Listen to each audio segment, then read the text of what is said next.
సింహాచలంలో వరాహ నరసింహస్వామి నిత్యం గంధంలో కప్పబడి ఉండి కేవలం సంవత్సరానికి ఒక్కరోజు మాత్రమే నిజరూప దర్శనం ఎందుకు చేస్తారు? మహావిష్ణువు వరాహ అవతారంలో హిరణ్యాక్షుడిని సంహరించి భూదేవిని కాపాడుతాడు. అందుకని హిరణ్యాక్షుడి తమ్ముడు హిరణ్యకశిపుడు విష్ణువు పైన కక్ష తీర్చుకోవాలని అనుకుంటాడు. కానీ హిరణ్యకశిపుడి కొడుకు ప్రహ్లాదుడు మహావిష్ణువుకు పరమ భక్తుడు. తన మనసు మార్చడానికి ప్రహ్లాదుని ఎంత హింసించినా విష్ణునామాన్ని వీడకపోవడంతో ఒక రాయికి కట్టి సముద్రంలో పడేస్తాడు. మహావిష్ణువు కోపంతో ఉగ్రరూపమైన నరసింహావతారం ఎత్తి హిరణ్యకశిపుణ్ణి తన చేతి గోళ్లతో చీల్చేస్తాడు.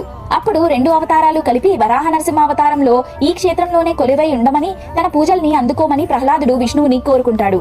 అలా వరాహ నరసింహస్వామిగా సింహాచలంలో వెలిశారు. కొన్ని యుగాలు గడిచాక ఆ విగ్రహం చుట్టూ చీమల పుట్ట ఏర్పడింది. ఒక రోజు పురూరవ చక్రవర్తికి స్వామి కలలోకి వచ్చి ఒక పుట్టలో ఉన్నాను అని చెప్పగా రాజు విగ్రహాన్ని ఆలయంలో ప్రతిష్ఠించారు. ఆకాశవాణి పలుకుతూ స్వామి ఉగ్రరూపాన్ని శాంతింపచేయడానికి మట్టితో కప్పి ఉంచమని చెప్తుంది. స్వామివారిని మట్టిలో ఉంచడం ఇష్టం లేక చల్లగా ఉండే గంధాన్ని చుట్టూ పూశారు.